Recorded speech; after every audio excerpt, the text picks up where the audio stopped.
Olá, hoje é dia da gente falar da nossa República Brasileira e meu convidado de hoje, muito especial, patriota, otimista e um obstinado. Natural de Cruz Alta, o filho do senhor Léo Guedes e da dona Lúcia, foi estudante do Colégio Militar de Porto Alegre, engrossou no Exército em 1971 na Academia Militar das Agulhas Negras. O marido da Eneida é doutor em Ciências Militares, é pai do Leonardo, da Juliana e da Regina, e no governo do presidente Michel Temer foi ministro-chefe do Gabinete de Segurança Institucional da Presidência da República. Hoje teremos uma conversa de peso com um oficial do Exército Brasileiro, Sérgio Westphalen Etchegói. General Sérgio Etchegói, seja muito bem-vindo para essa conversa de peso. Muito obrigado pela honra do convite, pela possibilidade de falar aos telespectadores do município que me acolheu também. O senhor está morando em Novo Hamburgo, né? Moro no Seja Hamburgo, muito bem-vindo. Há quanto tempo, general? 6 meses. Eu fico me perguntando se a gente deve ficar feliz com esse... É muito militar renomado aqui na nossa região. O senhor conhece o nosso general Roberto Jungton também, Conheço. Acho que ele é um natural da terra que valoriza muito a terra, que honra muito a sua terra. O senhor é natural do Rio Grande do Sul? Sou natural de Cruz Alta. E de uma família de tradição militar, é isso? Minha família é paterna. Minha família materna é da área médica, meu avô, enfim, primos, até minha filha que mora aqui. E a minha família paterna só foi construída dentro do Exército. O vô e o pai participaram de momentos mais importantes da história do Brasil ao longo do século XX. E o senhor vem dando sequência a esse feito. Eles tiveram uma participação importante nos seus momentos, em cada momento com a respectiva, com a maturidade institucional, política que se tinha a cada momento, né? Desde da década de 20 até a década de 80. Eu já encontrei um país bem mais maduro do ponto de vista institucional, bem mais complexo do ponto de vista político. E com as Forças Armadas com seu papel institucional e político mesmo bem definido e reduzido em relações àqueles outros momentos. Como é que o senhor enxerga a relação do brasileiro com as nossas Forças Armadas, especialmente no momento em que o senhor foi uma pessoa que afiançou em algum momento a garantia nacional da sequência da instituição Presidência da República, no importante momento histórico do nosso país, quando assumiu o presidente Michel Temer. O senhor estava lá dando legitimidade para aquele momento. E neste momento a gente vê muito mais militares nos postos de destaque no nosso país, na função de civis, evidentemente, mas sempre militares, né? É um desenho hoje dos militares em alguns postos importantes que confunde as pessoas. São militares que já estão na reserva, ou seja, já estão aposentados e assumem postos importantes, que normalmente são ocupados por civis, mas nenhuma lei, nenhum mandamento constitucional impede que um cidadão brasileiro, seja militar ou civil, exerça os cargos, né? Esses cargos.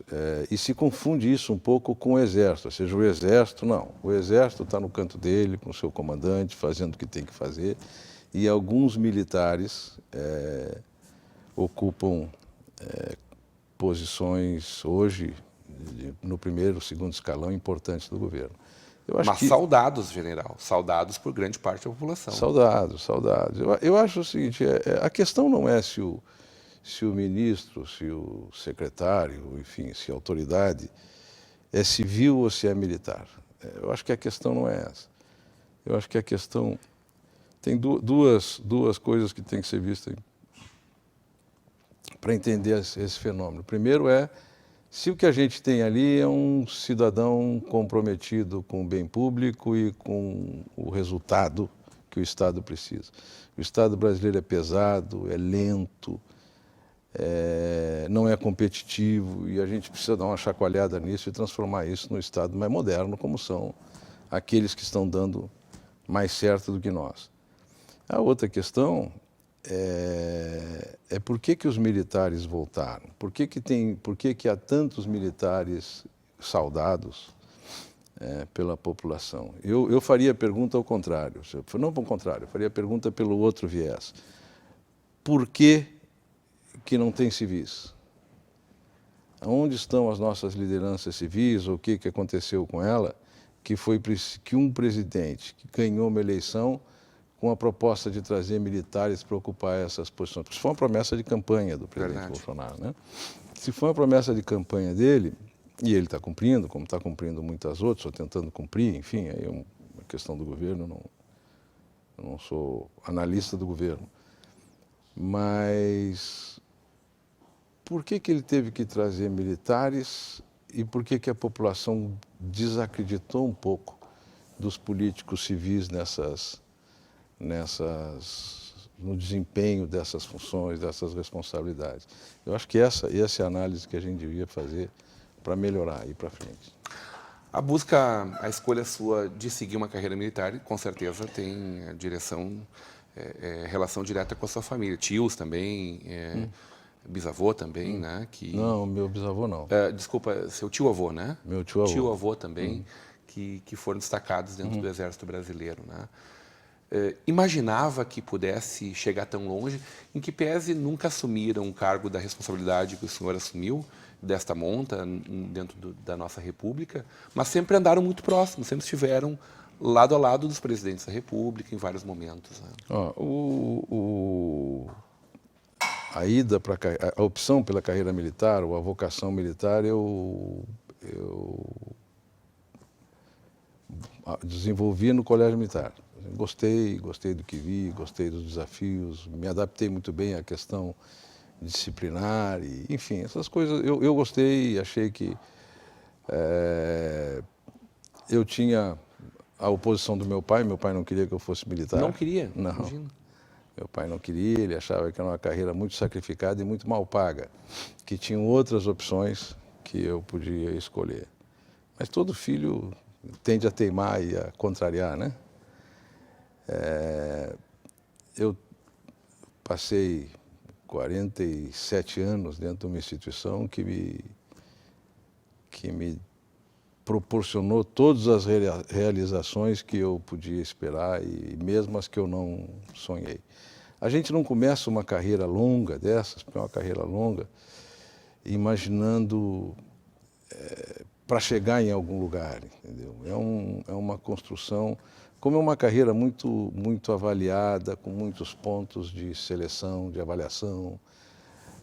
Tu trabalhas muito no dia a dia, ou seja, para fazer bem o que tens que fazer. A gente constrói o futuro muito próximo, assim, prepara-se para um concurso para uma determinada escola ou para uma determinada função, não para um futuro mais longínquo, assim, de que eu vou chegar em tal lugar. É muito difícil, eu acho que é muito difícil pensar nessa perspectiva, porque é preciso construí-la na caminhada diária. Quando é que o senhor enxergou a possibilidade de ser um general, por exemplo, e o chefe do Estado-Maior, né? 67º chefe do Estado-Maior. Eu acho que a perspectiva de ser general, ela apareceu quando eu já era coronel, que é o posto anterior a coronel. Claro que existe um curso, uma escola que a gente tem que fazer no Exército, que é um curso de 2 anos, que é o curso por onde passam aqueles que serão promovidos a general. Nem todos que passam lá serão, mas todos que foram promovidos a general terão que ter passado por lá. Claro que quando eu fui para lá eu vi que abriam outras possibilidades, tal. Mas como eu te disse, a gente não pensa naquela possibilidade mais longínqua, né? A gente vai construindo o dia a dia. Eu tive sorte, tive oportunidades, talvez tenha tido a virtude de aproveitar as oportunidades que me foram oferecidas e já quando eu era coronel eu vi que concorri em boas condições. E participar das forças das Nações Unidas, por exemplo? Foi uma experiência muito interessante, muito construtora para mim. Me enriqueceu pessoal e moralmente. O mundo inteiro naquele momento, né? Exatamente. Me enriqueceu pessoalmente, conceitualmente, moralmente muito, porque era um país ainda em guerra. Durante 7 meses que eu estava em El Salvador, o país ainda estava em guerra. E a gente via os dois lados, cada lado representando uma tendência ideológica daquele momento no mundo, né? Nós estamos falando de 1991. A confrontação ideológica estava acabando, mas ainda se resistia. O Muro de Berlim tinha caído há 2 anos. Tinha caído há 2 anos, né? E a gente podia ver que as duas posições naquele país tentavam sustentar suas fortalezas, suas defesas. Quase o Brasil em 2019, assim, então, general. Não, porque nós não tínhamos guerra. Há controvérsias também aí. Nós não tínhamos guerra, mas era um país em que as pessoas se dividiam exatamente no desenho da confrontação ideológica do século XX. O mesmo. E faziam as mesmas atrocidades, as mesmas barbaridades, cometiam os mesmos crimes em nome da mesma coisa. É quando a gente olha para o Oriente Médio e vê que as pessoas se matam invocando a Deus, né? Ambos os lados fazem lá suas atrocidades em nome de Deus. É o que eu vi em El Salvador. E isso tem consequência na formação da gente, né? Muito bem, quero falar um pouco do Brasil de 2019, do Brasil dos últimos anos e do Brasil dos próximos anos, na volta do intervalo. Hoje, numa conversa de peso com o general Sérgio Etchegói.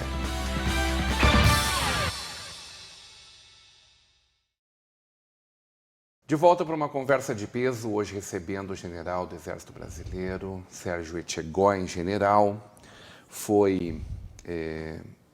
Participou ativamente do governo do ex-presidente Michel Temer, dando estabilidade institucional para o seu governo. O senhor assume essa pecha, general?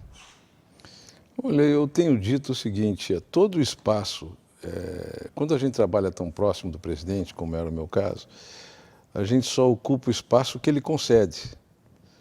É impossível ocupar espaço sem que isso aconteça. E para que o presidente te conceda espaço, é preciso estabelecer uma relação mútua de confiança. Eu não conhecia o presidente, eu o conheci semanas antes do impeachment. Estive poucas vezes com ele, né? Ou 2 meses antes do impeachment, se eu não estou enganado. E a partir daí, chegar numa estrutura, num grupo, numa equipe que ele tinha, que eu acompanhava há muitos anos, desde a política da Câmara de Deputados, quando ele foi presidente, enfim, desde a estrutura da direção do partido dele, do MDB, eu era um estranho naquele grupo que era tão homogêneo, tão próximo há tantos anos. Então, eu acho que o que aconteceu, obviamente, foi uma relação de confiança que se desenvolveu talvez pelo presidente perceber que eu não tinha eu não era um concorrente político ali, não representava um partido, não, eu estava ali cumprindo uma tarefa. Aquilo não era um projeto de um futuro político e assim, ele me cedeu, ele me proporcionou ocupar alguns espaços. Então, eu acho que devo a essa percepção do presidente a ocupação desse espaço. De alguma forma, eu não sei o quanto o senhor pode falar dessas coisas e como isso se acomoda internamente, de alguma forma o senhor era ali extrato de uma parte dos seus pares do Exército Brasileiro? Sim, claro. Era uma construção coletiva do Exército. Claro, Bom, precisamos dar segurança jurídica e institucional nesse momento. Até porque quando o presidente me convidou, eu fui ao comandante do Exército, que era o general Vilas Boas, um amigo meu da vida inteira, E ele me disse, não, é importante que tu vás. Chegando lá, o que o senhor encontrou em nível de instituições? O senhor falou do amadurecimento dessas instituições ao longo do século XX. Eu encontrei... veja bem, eu acho que o amadurecimento das instituições, eu acho que o Brasil, ainda que nós tenhamos críticas enormes e justas às nossas instituições, à justiça, ao executivo, ao legislativo, veja, todo o ciclo de crises que nós enfrentamos nos últimos anos, né? Crises das mais diversas naturezas e das mais diversas amplitudes. Nenhuma dessas crises resultou em solavanco institucional. Nós mantivemos o modelo democrático que nós construímos até aqui.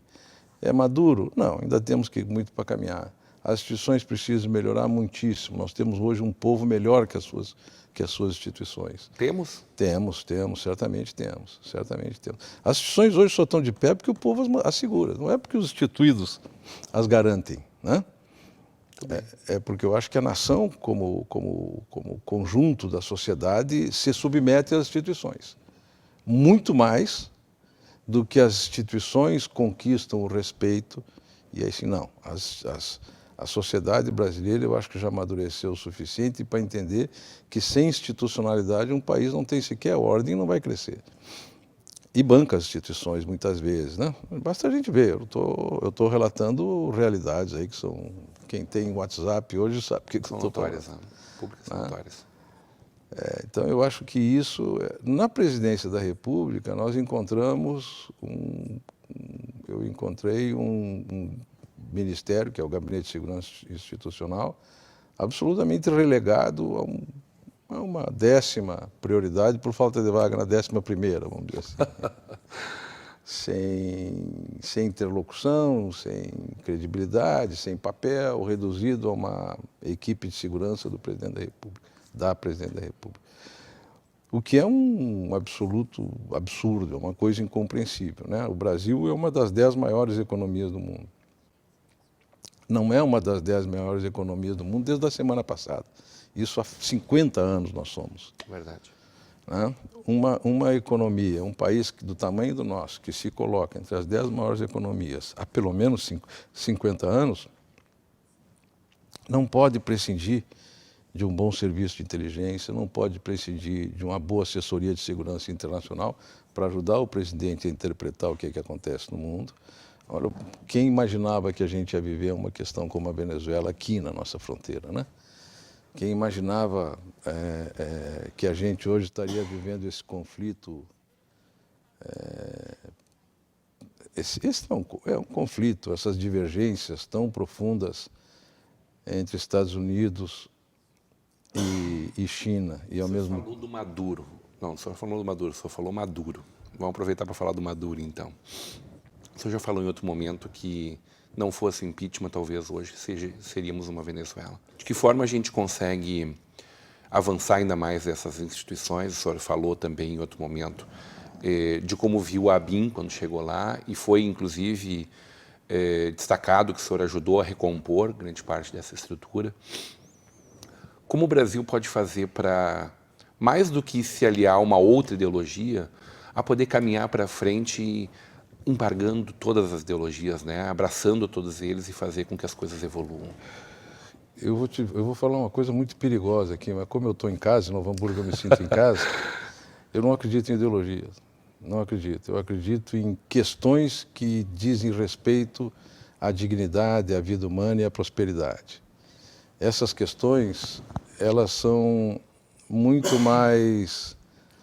elas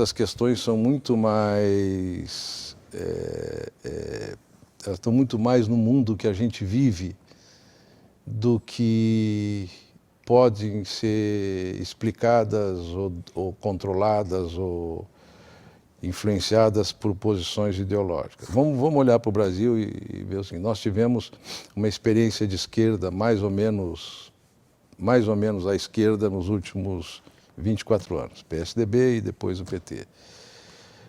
Questões como meio ambiente, questões como segurança, questões como educação melhoraram quanto?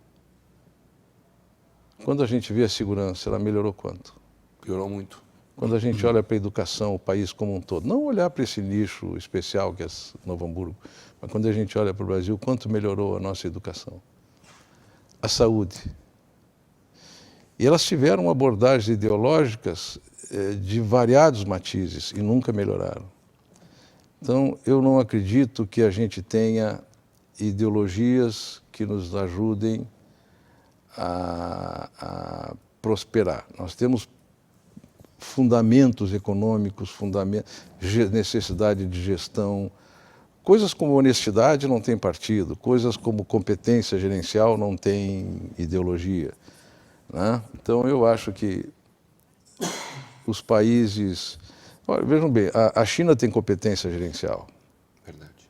A União Soviética deu no que deu. E a China, ninguém está imaginando que ela vá se pulverizar, enfim, está chegando. E são da mesma ideologia, tem a mesma raiz marxista, né? E a gente pode dar muitos outros exemplos, o Brasil e a Argentina, enfim, tem muitos outros exemplos para dar. No final da década de 1950, o Martin Lipset, um pensador americano, um sociólogo americano, e o Raymond Aron, um pensador francês bastante conhecido, tratavam dessa questão do fim da ideologia e chamavam a atenção de que o futuro da humanidade seria buscar a solução para as questões objetivas da vida.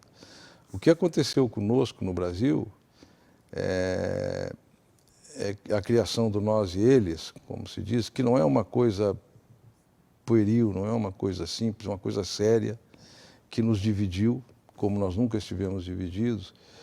Ela radicalizou posições. Então nós voltamos no Brasil, com uma boa parte do Brasil, ao século passado. Ou seja, não conseguimos nos desconectar da disputa ideológica do século XX, trouxemos essas disputas ideológicas para o século XXI. E a gente vê alguns radicalismos que são tão fortes, são tão intensos, que as pessoas chegam a acreditar que se a realidade não responde ao seu modelo ideológico, a realidade está equivocada. E aí se tenta mexer na realidade, que é o que se fez em algum tempo e, em alguma medida, outros radicais tentam fazer hoje. Então, acho que nós precisamos nos livrar da discussão ideológica e encarar os problemas que a gente tem. Temos um monumental problema social, uma dívida social enorme para resgatar. O que essa dívida social melhorou, considerando as ideologias que nós... Assim, o abismo, a enorme assimetria social e salarial, enfim. Então, eu acho que tem muita coisa para a gente caminhar do ponto de vista prático, que interessam a dignidade, a prosperidade e a sobrevivência do nosso país, a prosperidade do nosso país, da nossa gente, que estão no campo das coisas práticas e que as ideologias acabam por ser discursos para conquistar poder, obter posições de poder. Então, eu não acredito em ideologias, eu acredito que existem questões e que capacidade de gestão, probidade no trato da coisa pública vai tratar. Como é que foi aquele momento no ano passado, que a gente viveu a greve dos caminhoneiros? O senhor participou diretamente daquele episódio da vida nacional, né? Eu vi pessoas, general, que me disseram eu tinha dinheiro, eu poderia comprar o que eu quisesse em qualquer lugar do mundo, mas talvez eu não tivesse o que comprar porque eu não tinha acesso a isso. As pessoas ficaram numa insegurança pessoalmente muito grande a partir daquele momento. Já sabíamos desde sempre que sem caminhão o Brasil para, mas a gente não imaginou que fosse doer tanto. Como é que o senhor viveu aqueles dias? Foi divertido. Foram momentos de muita tensão, muita preocupação, e que nós conseguimos, a partir do momento em que foi entendido o que estava acontecendo, porque foi muito difícil de entender o que estava acontecendo no começo, não o fato, mas entender onde atacar, onde tentar começar a resolver o problema, porque Estávamos reunidos. O governo tem, desde sempre, não é obra do governo passado nem desse, um fórum permanente de caminhoneiros no Ministério do Transporte. Então, permanentemente eles vão... Existe esse fórum desde, acho que 99, quando teve uma primeira grande greve de caminhoneiros. E esse fórum vinha funcionando, trabalhando normalmente. O que aconteceu? E nós, naquele dia da greve, na véspera da grande greve, havia uma reunião no Palácio do Planalto, eu participei dela, com 18 lideranças nacionais, importantes, históricas, tradicionais, do movimento dos caminhoneiros. E essas lideranças, 15 ou 14 delas, assinaram um compromisso com a gente de dar 2, 3 dias enquanto o governo tentava resolver a questão do preço do diesel. Olha, o que aconteceu é que, assinado isso numa tarde de quinta-feira, numa noite de quinta-feira, na sexta-feira de manhã era folha morta, ninguém tinha dado bola para aquilo, porque as lideranças não estavam mais representando o movimento. O movimento era representado por lideranças pulverizadas em cada bloqueio. Em cada bloqueio tinha uma liderança circunstancial, daquela circunstância, daquele momento. Eram milhares de bloqueios. Como é que a gente lida com isso? Com quem que a gente fala? Né? Como é que nós vamos tratar? Então, quando a gente conseguiu entender e encontrar um mecanismo para resolver aquilo ali, e aí sim usar a estrutura do Estado, estabelecer prioridades, abrir eixos de suprimento, prioridades de abastecimento, aeroportos, hospitais, itens que iam ficando críticos, né, até para tratamentos de saúde continuado, aí nós começamos a resolver o problema. Não foi simples, foi muito complexo. Uma justiça seja feita, eu acho que a injustiça é um pecado feio. A serenidade do presidente Temer nos ajudou muito naquele momento, me ajudou muito. Ele não foi um cidadão nervoso a fazer perguntas e cobrar soluções a cada 5 minutos, não. Aliás, foi quem personificou a serenidade, sabendo de todos os riscos que estava correndo, sabendo no meio de todo o tiroteio que ele vinha sofrendo, os processos e tal, ele manteve absoluta serenidade, o que deixou todo o governo. E foi muito bom pela experiência de poder coordenar. A coordenação naquele momento foi do GSI, de toda a crise, coordenar com todo o gabinete de ministros trabalhando para tentar resolver, se chegar a uma boa solução. Foi um aprendizado de gestão de crises, assim, maravilhoso. Na prática. Na prática. Ô, general, otimista com o futuro, o senhor já me disse que sim. Como é que a gente melhora, especialmente segurança pública, e alcança resultados melhores? Como é que está o seu otimismo com o governo Jair Bolsonaro? O governo Jair Bolsonaro é curioso, porque às vezes parece que ele não quer que a gente fique otimista, né? As crises... Eu digo sempre que eu passei 2 anos e pouco no governo Temer, gerenciando crises de manhã, de tarde, de noite, que vinham de fora. E o que eu tenho visto no governo Bolsonaro é gerenciar a crise o dia inteiro, que são geradas dentro do governo. É curioso, um modelo curioso. Eu acho que ele tem uma equipe muito boa, inegavelmente ele tem um belo ministério, uma posição aqui, outra ali, que se pode discutir, mas não vejo comprometimento. Acho que ele se elegeu em cima de uma bandeira verdadeira, porque eu acho que a eleição passada não foi uma eleição de confrontação de posições partidárias ou ideológicas, foi uma confrontação de posições morais. Eu não quero mais essa bandalheira, não quero mais essa roubalheira, então agora eu vou sair para outra opção. Tanto é que tem muita gente que o Bolsonaro era a opção para sair da bandalheira, não necessariamente como seu candidato preferencial, né? O senhor disse abertamente que votou nele. Votei nele. Então, eu acho que as coisas que estão acontecendo, o acordo com o Mercosul, que obviamente não foi uma obra desse governo. Esse governo já pegou, facilitou algumas coisas, sem dúvida, mas já pegou 90%, 95% do caminho andado. Vão trazer perspectivas de desenvolvimento. O essencial que eu acho que o Brasil está precisando é se reencontrar. Os brasileiros precisam se reencontrar com o país que eles querem. Nós estamos divididos, o nós e eles produziu uma fenda na nossa estrutura social que nunca existiu. Nós temos um modelo que está se esgotando, que é esse modelo da Constituição de 88, lamentavelmente ele está se esgotando. Isso tem que encontrar agilidade para resolver. Nós estamos num mundo novo em que um cidadão ganha uma eleição no Brasil no WhatsApp, devolvendo dinheiro. Isso é uma novidade enorme. Pessoas que hoje se informam pelo celular, campanha, enfim, é um mundo completamente novo, numa sociedade completamente nova, ancorada por uma Constituição velha, egoísta, que eu acho dessa Constituição.